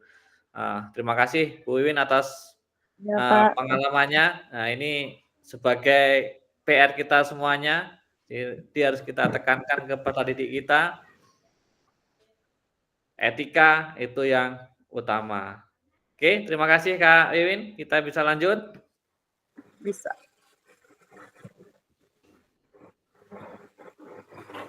Oke, yang ketiga. Bagaimana Bapak dan Ibu akan mengintegrasikan itu semua ke dalam proses pengembangan kurikulum mata pelajaran PJOK yang sekarang berlaku? Oke, kakak-kakak. Dari dua pertanyaan di atas tadi. Nah, kita integrasikan di pertanyaan ketiga.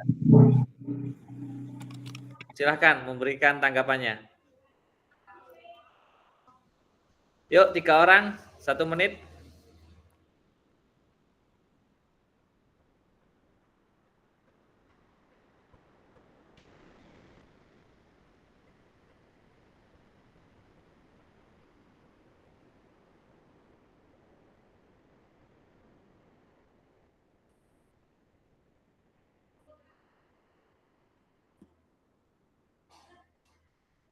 Ini Kak Pendi kemana ya? Sama sekali belum join. Oh, ada. Ini ada. Kak Pendi, monitor.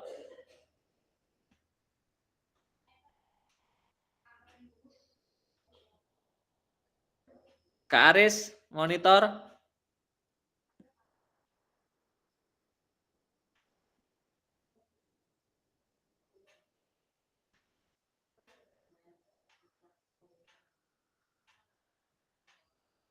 Kak Ayu,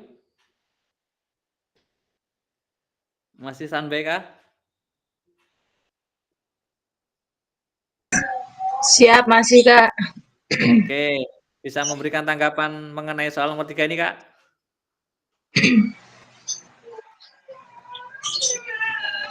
Bagaimana Bapak dan Ibu akan mengedukasi ke dalam pengembangan kurikulum?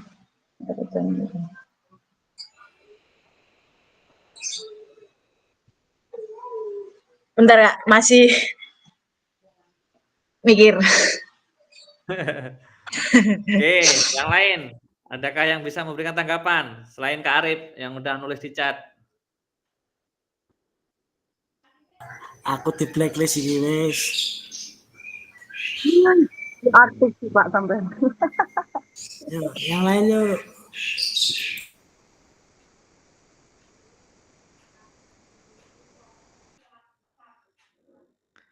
Kak Winda monitor, bisa tuliskan di chat jika lagi ada kesibukan.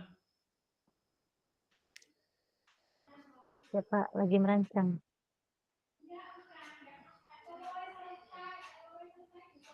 Merancang program. Pak. Ya itu yang utama Kak. Iya, soalnya gini Pak ya, kita kan baru mengajar di PJOK, jadi untuk pemahaman kurikulum ini kurang Kak. Jadi kita kalau ngajar di SD saya ini kan baru ya. Tadinya kita TU Kak, untuk jadi guru PJOK ini sekitar baru berjalan 1 tahun ini, tapi baru. Nah, jadi kalau buat pelajaran PJOK ini belum begitu paham tentang kurikulum Pak, apalagi K13. Jadi kebanyakan saya ngajar ini ngambilnya di Google Kak. Apalagi sekarang belum ada bukunya. Jadi yang paling saya Iya, Bu. kerjakan di PJOK itu cuman pelajaran yang dasar aja seperti olahraga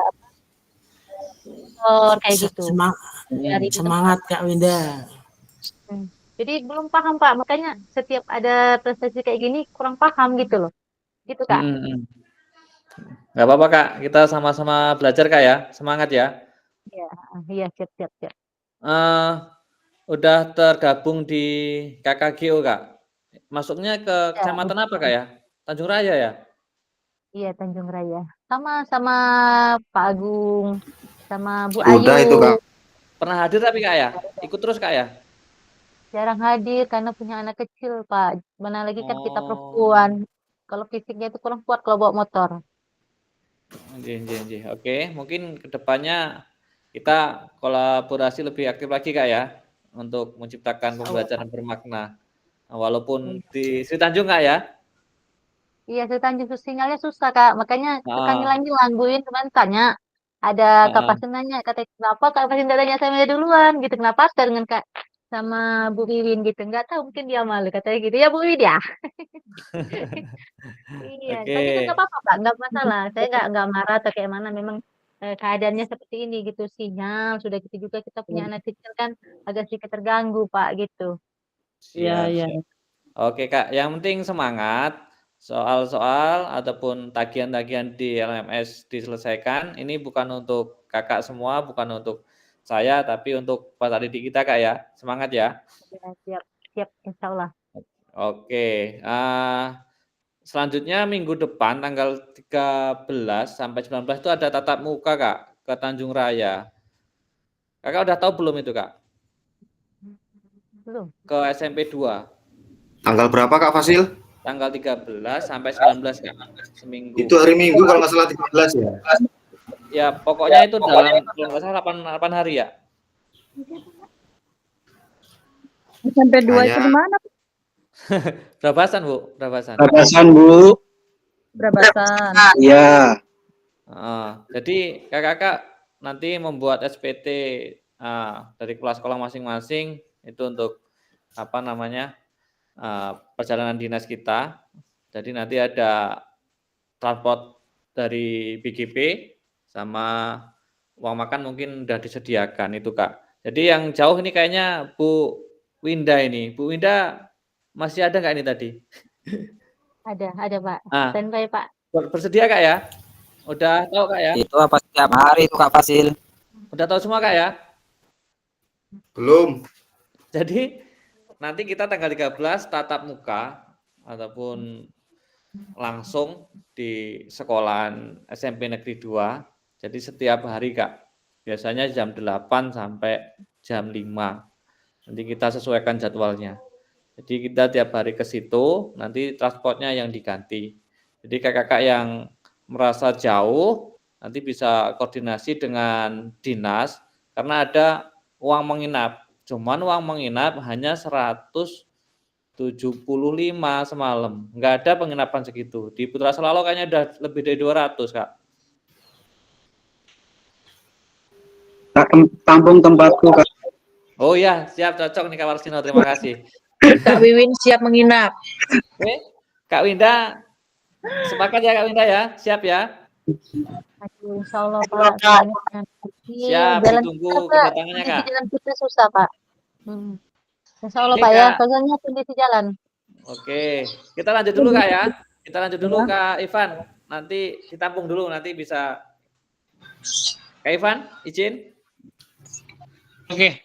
Mengenai tatap muka atau pertanyaan 3 ini? Mengenai yang Ya, Kak. kita akan di SMP 2 dulu, Oke, Kak. nanti ya. Di Oke, akhir oke, sesi oke. ya. Oke, terima kasih. Kita lanjut ke PPT. Bapak Kak. Oke, sudah pindah Kak slide-nya? Sudah Kak. Oke, 6 faktor yang mempengaruhi pengembangan program PJOK. Yang pertama, kebutuhan dan karakteristik peserta didik. Yang kedua, konteks masyarakat. Yang ketiga, waktu. Yang keempat, alokasi jam pelajaran. Yang lima, cakupan dan tahapan. Yang keenam, teknologi. Oke, kakak-kakak, jadi saat membuat program, ini faktor yang mempengaruhi kita dalam membuat ataupun merencanakan program PJOK. Oke, kita lanjut di aktivitas 3, karakteristik utama kurikulum Merdeka dan artikulasi Ki Hajar Dewantara dalam pendidikan nasional. Menurut Bapak Ibu, kata kunci apa yang berulang kali kita telah bahas dalam pengembangan kurikulum PJOK? Oke. Apa yang telah kita bahas merupakan karakteristik kurikulum Merdeka, yakni kakak-kakak. Jadi 3 elemen ini yang ada di slide ini adalah kunci dalam mengembangkan kurikulum PJOK. Yang pertama, fokus pada materi esensial. Oke, kakak-kakak bisa dipahami materi esensial? Misal kelas 1, dia kalau SD pasti gerak lokomotor ya. Non lokomotor dan manipulatif. Lokomotor, non lokomotor, manipulatif. Oke, itu kalau kelas bawah pasti materi esensial itu Kak ya. Ya. Jadi bisa berulang itu Kak. Jadi esensial. Yang kedua, pengembangan kompetensi dan karakter. Seperti yang dikatakan Bu Iwin tadi, masalah etika. Jadi pengembangan kompetensi sosial, emosional, dan moral peserta didik. Ini wajib mencakup ini, pengembangan kompetensi dan karakter. Yang ketiga, fleksibilitas pembelajaran. Oke, kurikulum Merdeka udah terngiang-ngiang, jadi sudah tertanam dalam diri kita merdeka, jadi fleksibel. Kurikulum dapat disesuaikan dengan kebutuhan pengembangan kompetensi peserta didik, karakteristik satuan pendidikan, dan konteks lingkungan sosial budaya setempat. Oke kakak-kakak, jadi kurikulum Merdeka fleksibel. Bisa dicari materi yang paling esensial, yang paling dibutuhkan peserta didik. Misal kalau di tempat Kak Saiful banyak yang renang, boleh beberapa kali pertemuan itu renang, seperti itu Kak. Jadi materi-materi yang esensial sesuai dengan karakter peserta didik. Oke Kakak-kakak bisa dipahami Kak? Ada 3 Kak ya.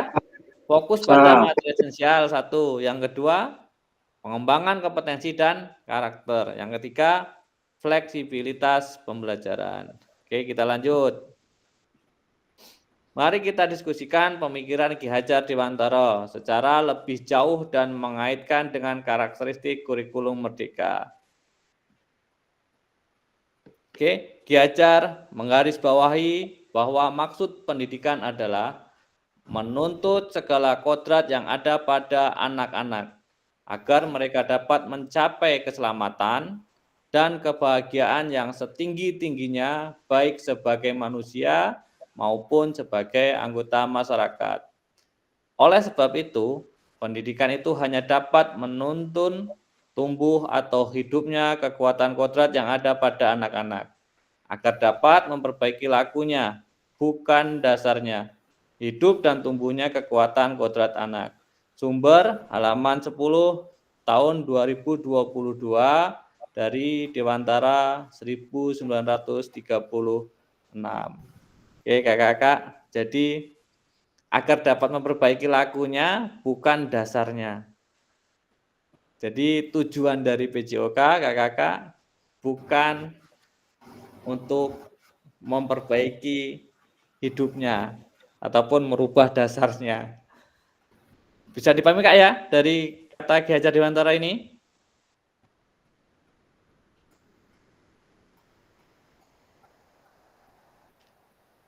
Kelihatan Kak ya slide-nya? Kelihatan. Nah, bisa dipahami Kak dari maksud slide Ki Hajar Dewantara ini?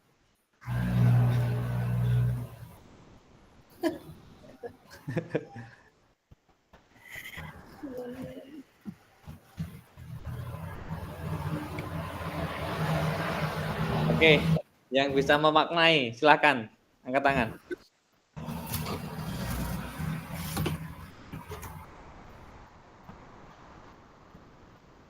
Kak Arif. Kak Devita.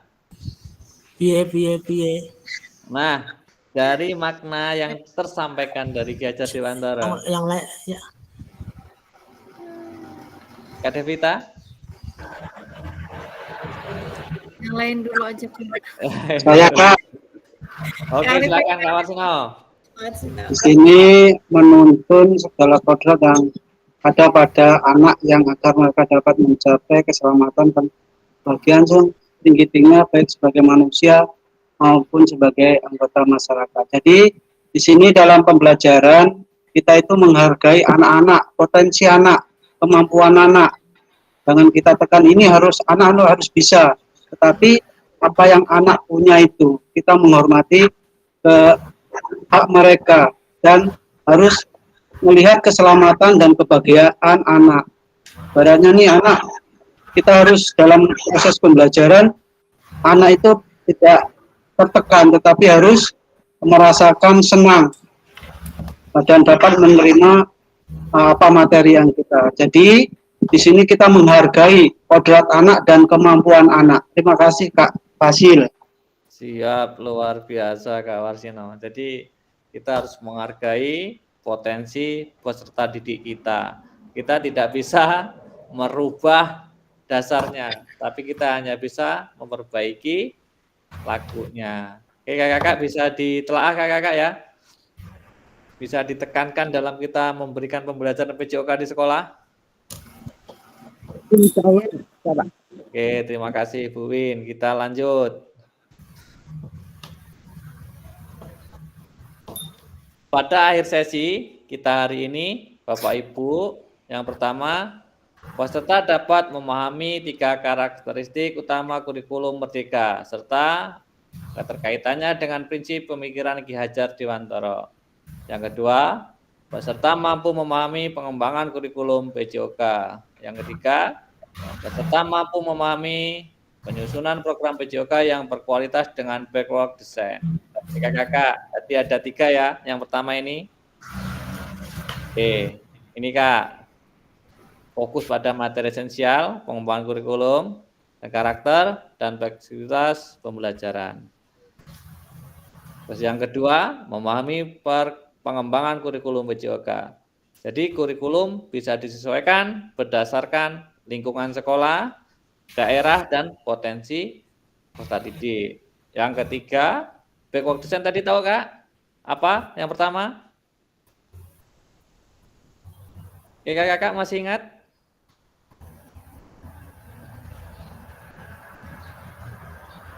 Halo, masih ingat kakak?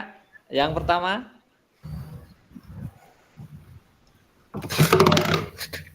Oke, atau ditunjuk? Lupa. 1, tujuan. Yang kedua?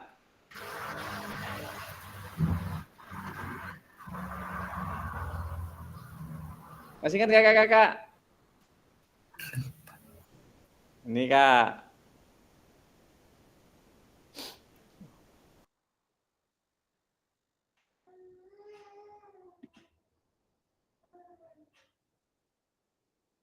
Kelihatan Kak? Ya. Ya, silahkan diingat-ingat, bisa difoto. Jadi backward design itu mencakup tujuan pembelajaran atau pencapaian, metode penilaian, yang ketiga strategi pembelajaran. Oke, kita lanjut lagi. Terima kasih. Ini yang kita tunggu-tunggu. Oke, kakak bisa dipahami pada sesi modul 1.5 pengembangan kurikulum PJOK? Insya Allah, Kak. Bisa semangat lagi untuk memberikan program PJOK di sekolah, bukan sekadar KSP turunan atau kita hanya memodifikasi atau ATM ya. Oke, terima kasih. Saya tadi ada janji dengan Kak Ivan. Silakan Kak Ivan. Iya Kak Bambang, itu kan kita di SMP 2 dan waktunya itu kan nggak cuma sehari tuh. Itu dari jam berapa sampai jam berapa Kak Bambang? Kalau jadwal pastinya kan saya belum tahu Kak. Cuman yang saya alami waktu itu, karena saya standby di hotel ya, itu jam 8 sampai jam 5. Nanti kita lihat jadwalnya lah. Mungkin kita bisa musyawarah dengan dinas setempat kita sama BGP. Jarak tempuh kan sangat mempengaruhi. Kemudian ini Kak Bambang, itu 1 minggu full harus berangkat atau seperti apa? Kemudian untuk izin kita ke kepala sekolah, kita harus minta cukup kemarin surat yang PT itu aja, apa kita harus ada buat oretan lagi buat kita kasih ke kepala sekolah? Karena kan itu waktunya 1 minggu tuh full tuh, kita nggak ke sekolahan. Kira-kira seperti apa Kak Bambang? Nanti ada surat undangan dari BGP Kak. Terus nanti sekolah memberikan SPT. Bahwasanya kita ikut kegiatan ini kan atas rujukan dinas. Kepala sekolah juga sudah mengetahui dan memberikan izin. Jadi nanti insya Allah nggak ada masalah lah itu. Jadi seminggu full Kak ya, nggak ada izin ya. Kecuali kalau ini nggak memungkinkan benar-benar sakit atau kayak mana. Tapi dalam hal ini kemarin aturannya wajib hadir. Iya, Kak Bambang, ini nanya lagi nih. Untuk kegiatan di sana nanti, apa kita semua praktek, apa kita seperti tatap maya ini cuman secara luring atau seperti apa Kak? Nanti di sana nanti. Di sana yang paling banyak kita seperti micro teaching gitu Kak, kayak guru-guru penggerak itulah. Jadi micro teaching kita mengupas materi-materi di modul 2.1 sampai 2.5 kalau nggak salah seperti itu. Jadi di situ nanti kita bahas, kita kupas bareng-bareng. Ketika ada praktek, kita ada micro teachingnya seperti itu. Jadi kita ada belajarnya. Terus di akhir sesi ada namanya SEM, Sport Education Model. Itu nanti bisa membuat percontohan tandingan di afiliasi ataupun musim. Itu nanti kita praktekkan. Nanti lebih dalam lagi besok kita akan belajar bareng-bareng Kak. Oke Kak Bambang, terima kasih. Oke, sama-sama. Kak Agung, silakan Kak. Mohon maaf Kak Bambang, tadi sekilas Kak Fasil menyampaikan kegiatan tatap muka itu tanggal 13. Sedangkan di kalender itu saya lihat tanggal 13 itu hari Minggu. Ini hanya sekedar usul dan saran, kalau misalkan kegiatan itu kita laksanakan di jam kerja, hari Senin sampai hari Sabtu, atau di luar hari itulah, di luar hari tanggal merah, maksud saya seperti itu. Kira-kira bagaimana? Ya Kak, jadi jadwal itu sudah turun dari pusat ya Kak, serentak. Itu udah ada jadwalnya Kak ya, yang tak kirim di grup itu kan ada tuh, tak sematkan di atas itu, bisa kita lihat. Jadi pertemuan itu udah fix tanggal itu, dan memang memakan misal tanggal merah, jadi 7 hari itu plus tanggal merahnya. Jadi nggak bisa diundur ataupun maju Kak. Jadi mungkin itu kebijakan dari BKP, kalau kita hanya mengikuti, kita tidak bisa memberikan masukan kalau masalah itu Kak.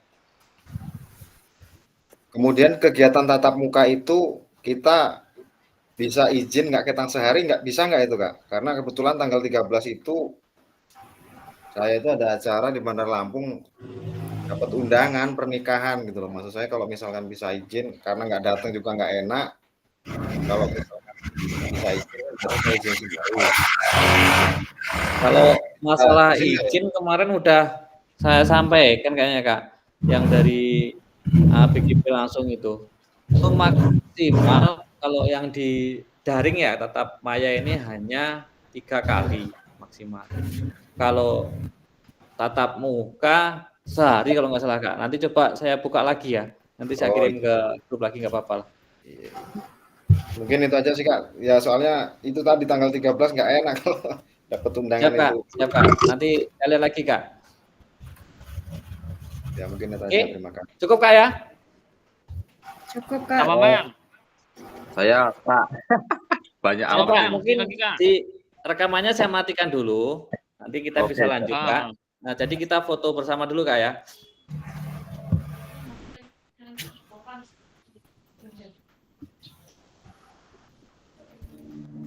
Oke, saya akhir presentasi dulu. Yuk, on cam dulu. Semangat. 3, 2, 1. 3, 2. Oke, cukup. Terima kasih. Kita doa penutup terlebih dahulu. Silahkan Kak Agung, pimpin Kak.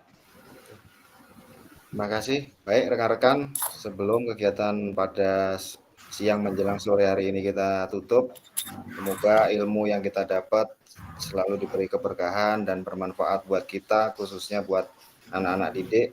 Mari kita berdoa menurut agama dan kepercayaan kita masing-masing. Berdoa dimulai.